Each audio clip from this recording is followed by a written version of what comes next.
nous commençons nos travaux.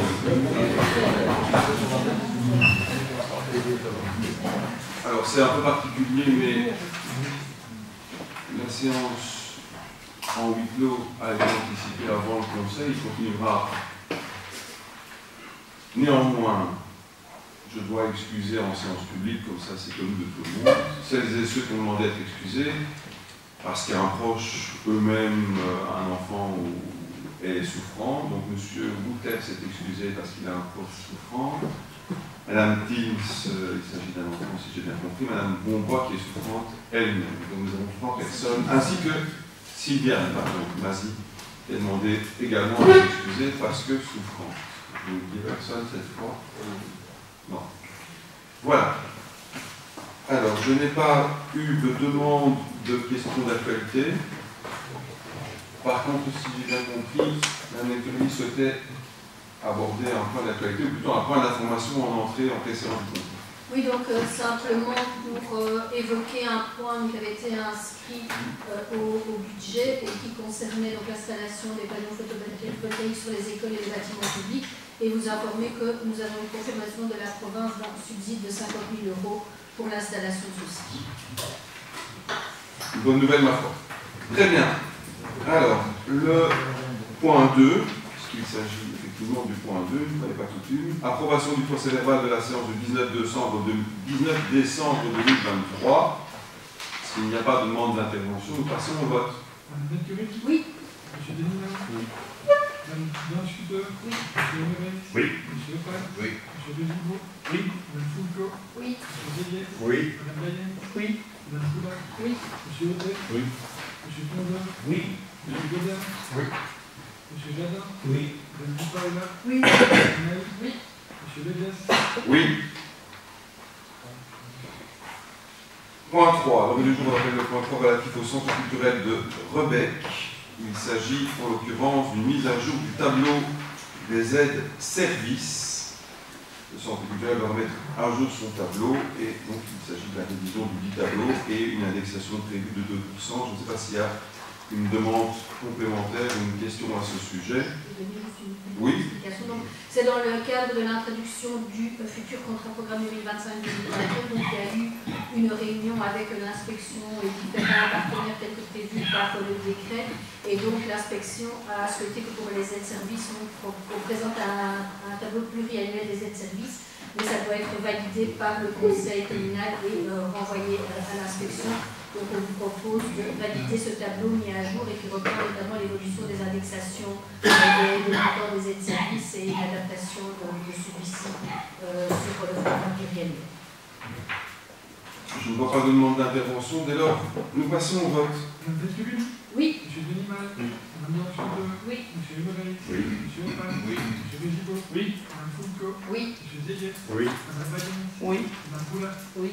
Monsieur Audet. Oui. Monsieur Tondeur. Oui. Monsieur Godin. Oui. Monsieur Jadin. Oui. Oui. Madame May. Oui. Monsieur Lévias. Oui. Alors, il est proposé le retrait des points 4 et 5 de l'ordre du jour du Conseil communal. Ils seront donc vraisemblablement remis ou mis à l'ordre du jour du prochain Conseil communal. Mais nous parlerons de l'agenda, si vous voulez, au terme de la séance publique, en tout cas pour le trimestre en cours jusqu'au mois de mars, donc les 2 prochaines dates des 2 prochains conseils communaux, de manière à ce qu'on les ait tous bien en tête. On va au moins fixer et arrêter, agender ces deux-là. Donc il est demandé le retrait des points. En l'occurrence, il s'agit de compléments d'information, de précision et d'informations qui sont parvenues encore ici tout récemment, relatifs à des points qui sont passés, des points similaires qui sont passés dans d'autres communes, notamment à Tubis, où ils vont sans doute aussi devoir leur passer suite à une intervention de la tutelle. Mais je n'ai pas toutes les données, donc je propose que vous reveniez vers les services le cas échéant, et en tout cas dans la perspective de leur remise à l'ordre du jour du prochain conseil du mois de février. Monsieur Jadin. Donc c'est pour une question de précision qui doit venir d'un tutelle. Pas uniquement. Donc il y a notamment l'intercommunal qui a des questions qui restent en suspens, des questions ouvertes. Il y a également le phénomène dont je viens de parler par rapport à la commune de Tubis qui était plus avancé. Et il y a peut-être, le cas échéant, en fonction des réponses apportées, une proposition qui pourrait être différente, faite par le collège et mise à l'ordre du jour. Oui. Les questions que nous pourrions poser ne peuvent pas enrichir. Je vous invite à envoyer les questions au service ou au directeur général qui fera suivre au service. Certainement, elles pourront enrichir le cas échéant. Mais vous pourriez aussi, directement à l'UBW via leur représentant, poser certaines des questions qui peut-être leur sont davantage adressées qu'à nous. Mais ça, vous voyez, avec le service et le directeur général, dans quelle mesure les questions se recoupent, et elles sont peut-être davantage destinées ou à l'UBW ou aux sous-traitants d'ailleurs. Des questions techniques, des questions juridiques, et puis il y a des questions pragmatiques, pratiques, voire politiques. Avec plaisir. Merci. Si vous en êtes d'accord, on acte le retrait. Si vous souhaitez qu'on vote sur le retrait, on peut aussi voter sur le retrait, mais c'est très pro forma, ça va vous dire. Ok, nous actons donc à l'unanimité le retrait des 2 points en question. Dès lors, je rappelle le point 6, redevance pour l'octroi de concessions dans les cimetières communaux règlement. Y a-t-il une demande d'intervention ou une explication sur le point qui souhaite aborder ce point? Je n'en vois pas, on passe au vote. Madame Peluli. Oui. Monsieur Denis. Oui. Madame Donchute. Oui. Monsieur Moret. Oui. Monsieur Opal. Oui. Monsieur Desoubeaux. Oui. Madame Fulco. Oui. Monsieur Régis. Oui. Madame Maillet. Oui. Madame Boulard. Oui. Monsieur Ecos. Oui. Monsieur Tondeur. Oui. Monsieur Godin. Oui. Monsieur Gabin. Oui. Monsieur Paola. Oui. Madame Naï. Oui. Monsieur Lézard. Oui. Avec votre autorisation, sachant qu'il s'agit de points pour information et qui sont non pas du même tonneau, mais qui sont non pas soumis au vote, donc, on pourrait aborder les points 7, 8 et même 9. Le point 7 concerne l'approbation tout simplement par la tutelle de la taxe sur les immondices, donc c'est vraiment un point pour information, la tutelle a marqué son accord. Le point 8 concerne aussi l'approbation de la tutelle, mais cette fois pour la délivrance et le traitement de permis d'urbanisme. Et enfin, le point 9 concerne lui aussi l'information de l'acceptation par la tutelle de la taxe sur les mains pylônes et en haute antenne de diffusion pour GSM. S'il n'y a pas... Oui, monsieur Jadin. Pour l'ensemble de ces questions, il y a toujours des remarques qui proviennent de la tutelle. Est-ce qu'on ne peut pas éviter ces remarques? Pourquoi est-ce que c'est pas que systématique? Je suis déjà intervenu une fois sur ce sujet-là en disant tiens, mais qu'est-ce qu'on fait pour éviter que la tutelle nous réagisse en disant nous vous prions de changer ceci, de faire ceci ou ça. Ce sont peut-être des questions de détail, vous allez me dire, j'en sais rien, je ne sais pas jusqu'où ça va, mais je constate qu'il y a à chaque fois des remarques de la tutelle. Je passe la parole au directeur général. La remarque a été faite dans les services suite à l'intervention qui a eu au Conseil, et on me certifie qu'effectivement, il tient compte des remarques qui ont été faites la fois précédente. Il y a régulièrement de nouvelles remarques, et des éléments. Donc on tient compte de tout ce qui vient dans la circulaire budgétaire, mais en toute l'année, il y a des éléments que tout est bien complété, des éléments qui demandent dans les délibérations, c'est un bizarre, c'est des législations qui ont changé et les services ne sont pas au courant, c'est ce genre de choses, généralement vous trouvez en remarque, mais on veille à tenir compte des remarques de la dernière approbation. Donc il n'y a pas d'ambiguïté suite à l'intervention qui vient d'être faite.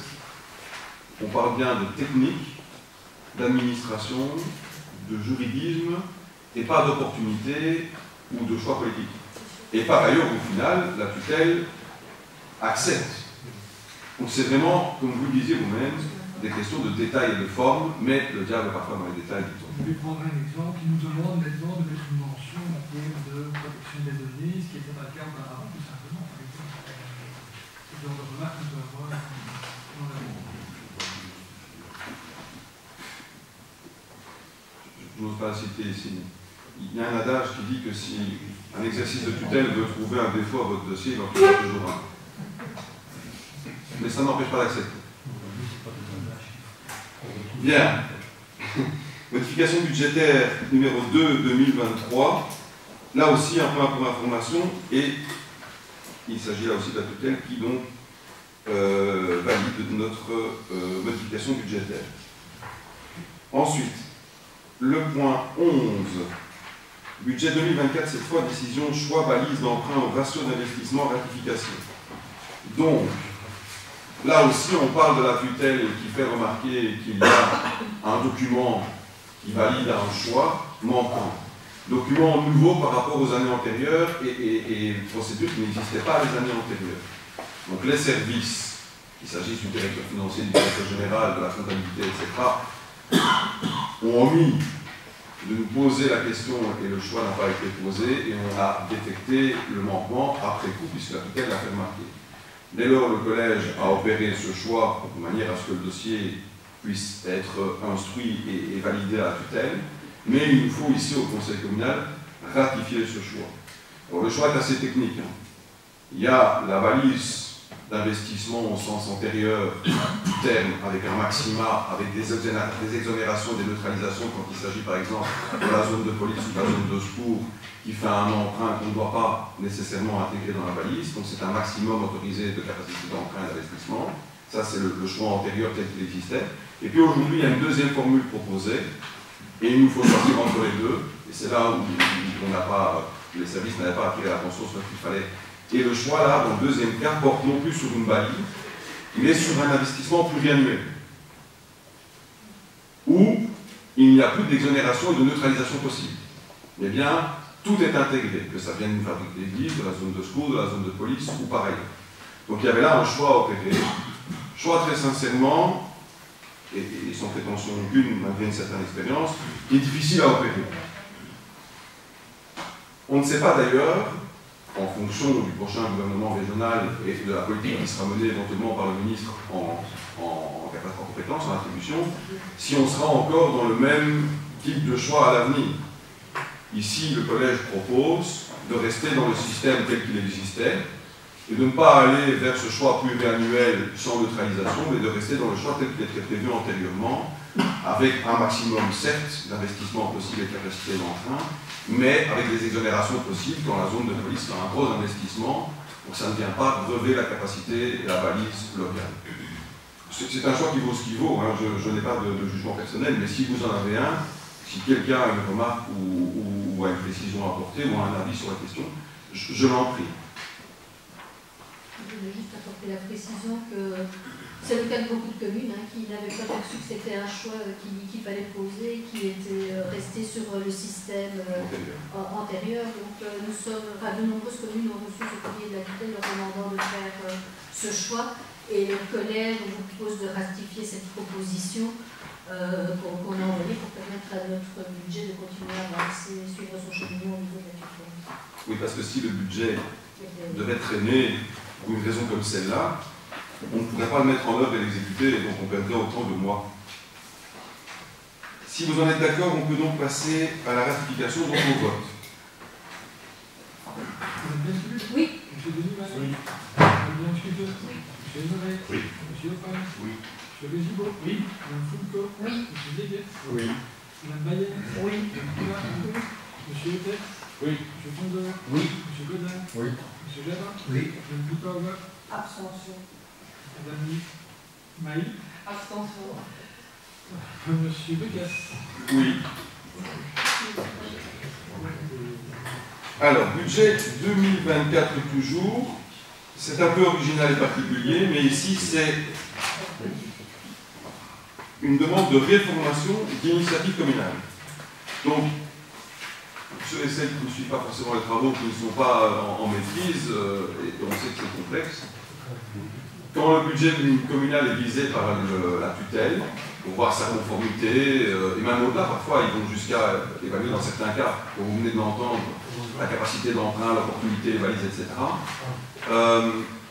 Parfois, si la tutelle estime qu'il y a une erreur de forme, et parfois même sur certains éléments en termes de capacité financière et d'opportunité, la tutelle réforme notre budget. Donc d'autorité, elle corrige, entre guillemets, notre budget. Ici, nous demandons à la tutelle de corriger notre budget. C'est assez singulier. Pourquoi? Et vous l'avez sans doute lu en lisant les documents, donc je vais faire très court.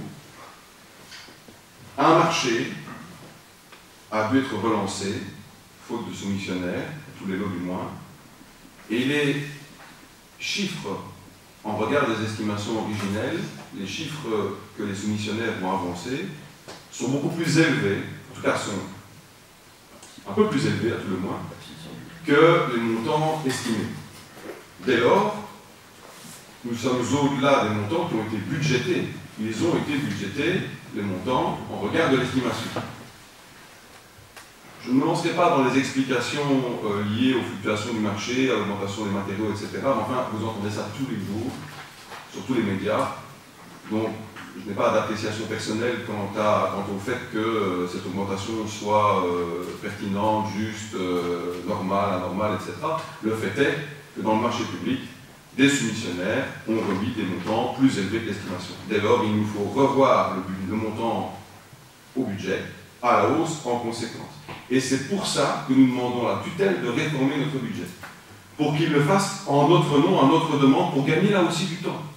Pour ne pas attendre que le marché, que le budget nous revienne, et nous, en modif, dans 2 mois, initier cette modif et augmenter le montant. Sinon, on a perdu ces 2 mois. Et donc, on leur demande d'initiative de revoir ce montant à la hausse, et on argumente, évidemment. On envoie les éléments qui démontrent que la soumission, le marché, n'ont pas été sous-estimés, mais a été estimé à une époque où les prix des matériaux étaient inférieurs. Ça suppose aussi qu'il faille financer le montant qu'on demande à la hausse. Et pour ce financement, il y avait 2 options. Soit emprunter davantage, mais on a nos limites qu'on apprécie nous-mêmes, qui sont fixées par la balise, soit postposer à un autre chantier, un autre projet équivalent à la différence, ce que nous avons choisi de faire. Donc on a postposé, on a retiré un projet, en l'occurrence un projet qui tenait à cœur de beaucoup d'entre nous, d'entre vous, en tout cas qui me tenait à cœur personnellement, et des membres de la CLDR notamment. Mais tout ça s'est fait a posteriori, puisque cette soumission a été ouverte après que nous ayons envoyé le budget et que nous l'ayons voté et envoyé à la tutelle. Donc il a fallu prendre des décisions rapides, et on vous les propose tout aussi rapidement aujourd'hui pour que notre budget avance à l'instruction à la région. Patricia veut ajouter un mot, je l'en prie. Donc par rapport au dossier en question, donc la chapelle des Augustines, on est dans le cadre d'un subside pour lequel on a des délais très stricts d'engagement budgétaire et de réalisation des travaux, avec une promesse ferme de subside qu'on avait obtenue. Et donc pour pouvoir continuer à avancer et attribuer le marché, pouvoir respecter les délais, on ne pouvait pas attendre une modification budgétaire très clairement, et l'ouverture des offres étant arrivée après la réalisation et le vote du budget. Donc c'est pour ça qu'on a proposé. Et par rapport au dossier qu'on retire, on n'a pas encore aujourd'hui de promesse ferme du budget, donc de subside, donc c'est pour ça qu'on propose de retirer ce dossier en sachant que c'est le reporter dans le temps pour récupérer la capacité budgétaire pour le dossier chapelle. C'était effectivement important à préciser. Faut-il aussi préciser que la soumission a une durée de validité limitée. Donc le chiffre annoncé par le soumissionnaire n'est pas valable éternellement. Il y a quelques mois à peine, je n'ai pas de mémoire de mois, mais 1 mois perdu, c'est un mois qui compte. Monsieur Jadin. Monsieur le Président, vous avez, à un moment donné, dit que le montant dont on parlait était important. Est-ce que vous êtes retenu, enfin, peut-être pas si important que ça, c'est quand même 600 000 €. Alors pendant un temps, j'ai cru, excusez-moi de petit jeu de mots, mais puisqu'il s'agissait d'aménagement d'hiver, je me suis imaginé un instant que cette augmentation de 600 000 € allait servir à aménager des locaux pour l'accueil des sans-abri dans une année de la chapelle. Un projet social qui paraît tenir à cœur au chef de la majorité, et j'avais trouvé l'idée plutôt bonne, avant de nous rendre compte qu'aucune précision n'était donnée sur la raison de cet emprunt complémentaire. Cette précision, vous venez de la donner, mais le montant est important. Et finalement, ce montant correspond quand même à un problème d'élaboration du devis estimatif. Non.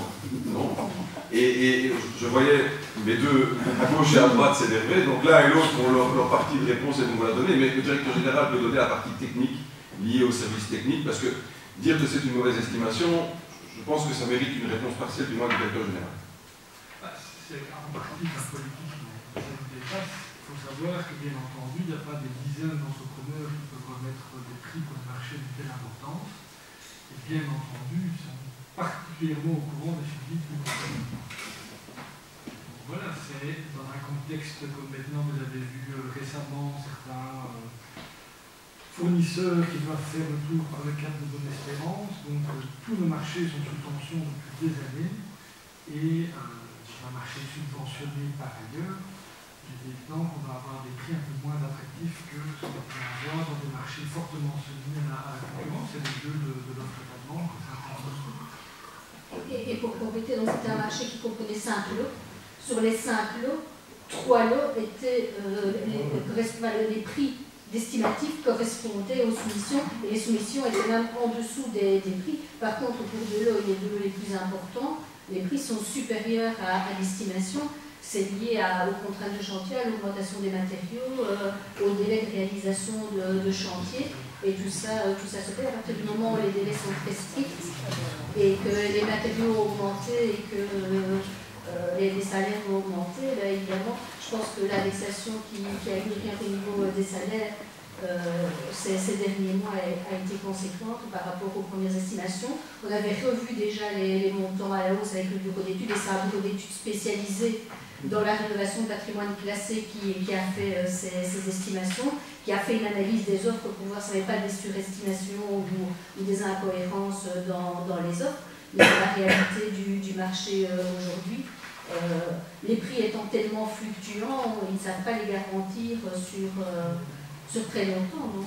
Monsieur Sillon veut encore ajouter un élément, si vous permettez, je vous rends la parole d'elle. Un élément technique, c'est dans tous les marchés, de toute façon, il y a une analyse des prix anormalement élevés ou anormalement bas. Donc, de toute façon, ça a été fait ici également. Donc, on n'a pas les prix anormalement élevés ou bas. Sans ça, il y aurait une demande justificative qui aurait été adressée aux sociétés. Et deuxièmement aussi, c'est quand même un marché, on a parlé des délais extrêmement courts. Donc forcément, nous, pour nous prémunir et pour avoir la garantie d'aller chercher le subside, il y a des sanctions qui sont prévues dans le marché.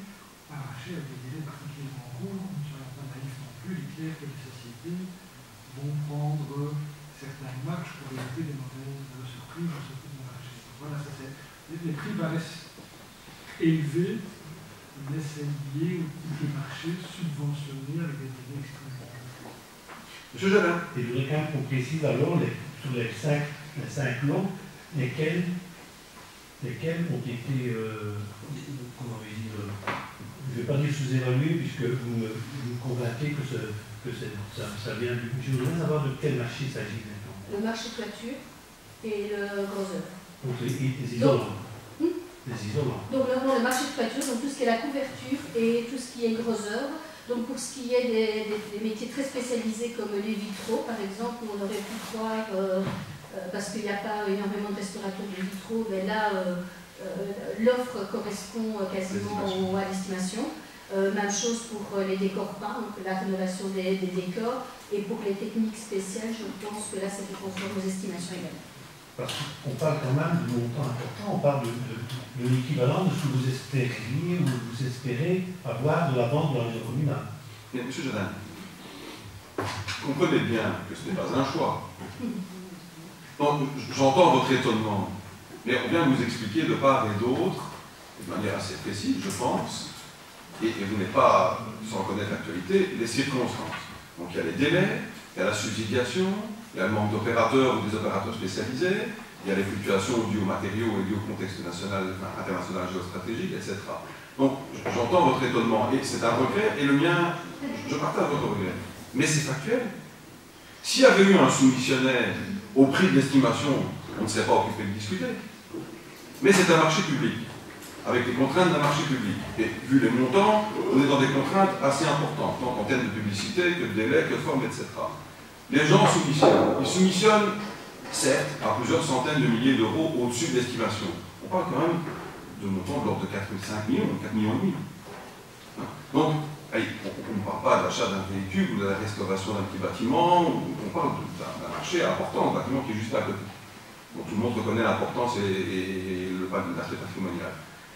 Nous regrettons comme vous, mais ça n'a rien d'achat politique, c'est un bon point.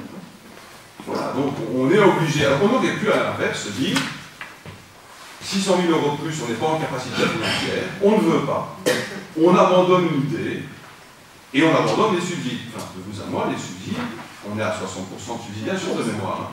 Alors, est-ce qu'on va abandonner un projet, la rénovation des hospices? Moi, j'en entends parler, depuis que je suis conseiller CPS, ça remonte à 94, parce qu'on a tenu la dernière réunion du conseil du CPS dans cette fonds. Donc voilà, on est un peu en 24. Donc, ça fait autant de temps, on a pu développer le projet dans lequel nous sommes, au forceps, dans la recherche des subsides, et maintenant, on va pouvoir développer le projet à côté qu'on avait déjà imaginé à l'époque, au forceps, parce qu'on va chercher des subsides de la région wallonne. Est-ce qu'on abandonne 60% de subsides d'un projet à 4,5 millions parce qu'on a une soumission à 600 000 € plus cher que l'estimation de base à cause de la géostratégie internationale? Nous décidons que nous. Mais vous pouvez pas partager notre avis. Mais nous dire que c'est une sous-estimation ou que la soumission est trop élevée et qu'on doit la challenger, non. C'est les lois du marché. C'est pas mon choix sociétal, les lois du marché.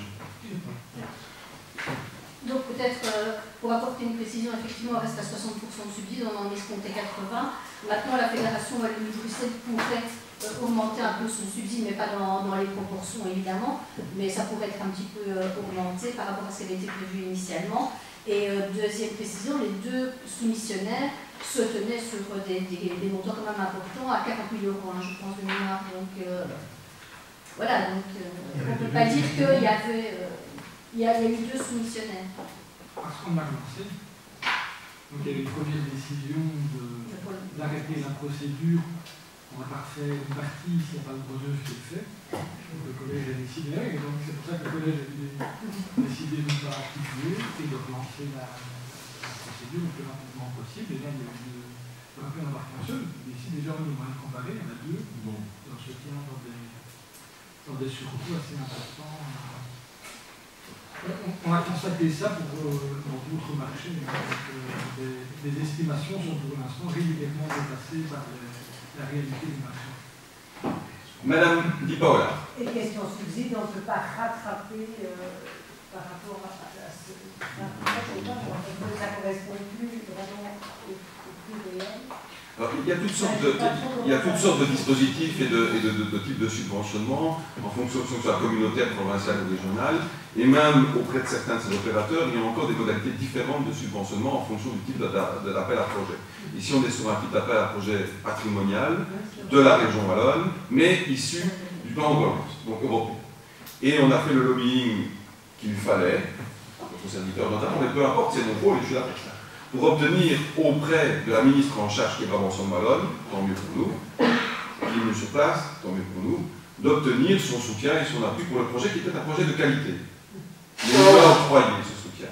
Mais elle est dans un budget corseté, avec des plafonds, et donc si tous les projets étaient soumissionnés de manière importante par les soumissionnaires, au-delà de 10-15% des estimations, elle devait compléter, ben, elle n'y arriverait pas budgétairement, parce qu'elle-même est dans une enveloppe fermée qui lui est allouée par la région, par l'Europe. Donc non, la réponse est non. Ils ne vont pas majorer le budget. C'est bien pour ça qu'on doit compléter la différence. Il y a juste la fédération qui recalcule son subside en fonction... On passe des doigts. Très fort. On passe au vote. Madame Thierry? Oui. Monsieur Guénoul? Oui. Madame Donchuder? Oui. Monsieur Novek? Oui. Monsieur Opal? Oui. Monsieur Richigo? Oui. Madame Foucault? Oui. Monsieur Zéguet? Oui. Madame Bayen? Oui. Madame Poulard? Oui. Monsieur Hôtel? Oui. Monsieur Pindor? Oui. Monsieur Godard? Oui. Monsieur Jadin? Abstention. Madame Paola? Abstention. Madame Mailly? Abstention. Monsieur Legas? Oui. Donc, je rappelle le point 13, modification de la circulation routière, suppression d'un emplacement pour personnes handicapées, plus de 5,90. Y a-t-il une demande d'intervention? On passe au vote. Madame Thierry? Oui. Monsieur Guénoul? Oui. Madame Donchuder? Oui. Monsieur Novek? Oui. Monsieur Opal? Oui. Monsieur Richigo? Oui. Madame Foucault? Oui. Monsieur Zéguet? Oui. Madame Bayen? Oui. Madame Poulard? Oui. Monsieur Hôtel? Oui. Monsieur Pindor? Oui. Monsieur Godard? Oui. Monsieur Jadin? Oui. Madame Di Paola? Oui. Madame Mailly? Oui. Monsieur Legas? Oui. Le point suivant concerne cette fois non pas la suppression, mais la création d'un emplacement pour personnes handicapées, rue de l'école numéro 76. Il n'y a pas de demande d'intervention, on passe au vote. Madame Thierry? Oui. Monsieur Denimal? Oui. Madame Donchuder? Oui. Monsieur Novek? Oui. Monsieur Opal? Oui. Monsieur Richigo? Oui. Madame Foucault? Oui. Monsieur Zéguet? Oui. Madame Bayen? Oui. Madame Poula? Oui. Monsieur Odet? Oui. Monsieur Tourneau? Oui. Monsieur Godard? Oui. Monsieur Jadin? Oui. Madame Di Paola? Oui. Madame Mailly? Oui. Monsieur Degas? Oui. Je rappelle le point 15, modification apportée au règlement de travail du personnel communal, adoption de l'annexe 11, géolocalisation des camions et véhicules outils, vidéosurveillance du dépôt. Y a-t-il une demande d'intervention, Madame Mailly? Oui, nous avons plusieurs questions. Donc, la première, c'est est-ce que ces mesures correspondent à des faits, répondent plutôt à des faits avérés et répétés, ou est-ce qu'il s'agit plutôt de mesures de prévention? La deuxième question est pourquoi avoir choisi de géolocaliser uniquement les véhicules outils et les camions et non pas tous les véhicules communaux? La troisième question, c'est que nous avons pu lire qu'il y a eu un accord syndical sur le sujet. Y a-t-il eu des négociations où le texte avait été approuvé en l'état? Et quatrième question, c'est comment comptez-vous prévenir le personnel de l'existence des caméras au sein du dépôt et de la géolocalisation des véhicules? Bien, il y a des questions pour Monsieur le Directeur et des questions pour Madame Venturelli. Donc, je ne sais pas comment vous les répartissez. Madame Venturelli, dans un premier temps, peut-être. Donc, au niveau, c'est à la fois suite à la disparition d'une grue et de disparition de prix matériel dans le dépôt, mais c'est essentiellement préventif. Donc, l'objectif, c'est certainement pas de localiser notre véhicule pour savoir dans quelle rue est et devant quel numéro, mais c'est en cas de vol de matériel de pouvoir savoir géolocaliser ce type de matériel et pouvoir essayer, et en tout cas au niveau des assurances, prouver qu'on a pris des dispositions et ce genre de choses aussi. Et au niveau du dépôt, on a eu par le passé quelques vols, donc c'est pour pouvoir avoir des éléments de preuve ou de poursuite en cas de vol. L'objectif n'est pas de faire du disciplinaire, de la surveillance ou ce genre de choses. Et le texte qui a été soumis à la COCOBA a été approuvé en l'état sans remarque et sans commentaire.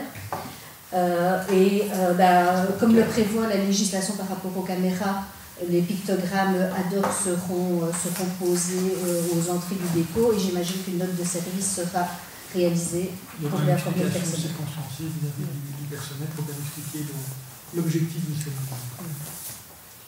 On passe au vote. Madame Venturelli? Oui. Monsieur Dinimal? Oui. Madame Danscuter? Oui. Monsieur Ebebet? Oui. Monsieur Opans? Oui. Monsieur Bezigo? Oui. Madame Foucault? Oui. Monsieur Séguet? Oui. Madame Maillet? Oui. Madame Poula? Oui. Monsieur Otex? Oui. Monsieur Tondeux? Oui. Monsieur Godard? Oui. Monsieur Jadin? Non. Madame Di Paola? Je veux dire non aussi. Madame Mailly? Non. Monsieur Legas? Oui.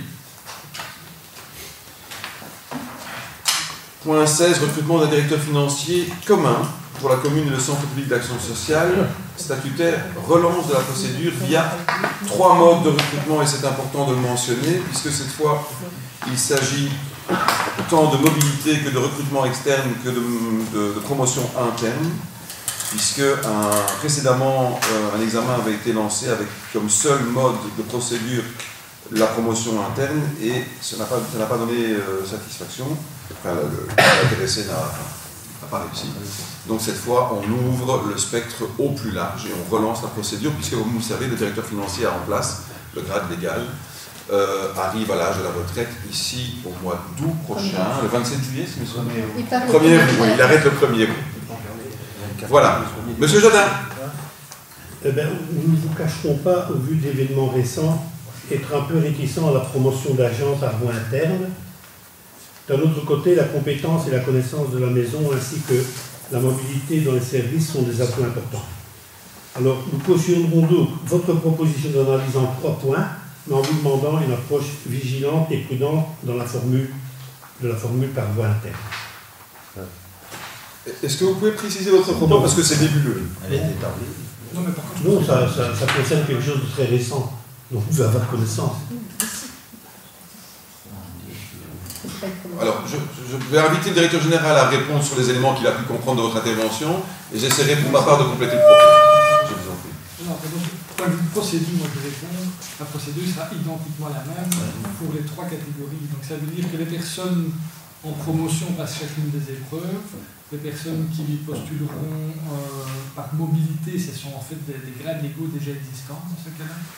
Eux ont la première épreuve et l'épreuve orale. Il y a une dispense. Et les personnes qui viennent de l'extérieur passent également les 3 et qui ne sont pas directeurs financiers, passent les 3 épreuves. ce que vous proposez ne concerne que la place de directeur financier ou concerne l'ensemble de la... Non. Alors attendez, que les choses soient claires. Le directeur financier, le grade légal, on peut citer son nom, il n'y a pas de souci, hein, M. Foucard, arrive à l'âge de la pension. Nous avions, dans la perspective de sa pension, lancé un appel interne avec donc une procédure de promotion interne, avec un jury externe qui a procédé. L'intéressé n'a pas donné satisfaction. Il y a eu un candidat, effectivement, il aurait pu en avoir plusieurs, parce que plusieurs personnes étaient en capacité, selon leur certificat, leurs aptitudes, à pouvoir prétendre un seul candidat.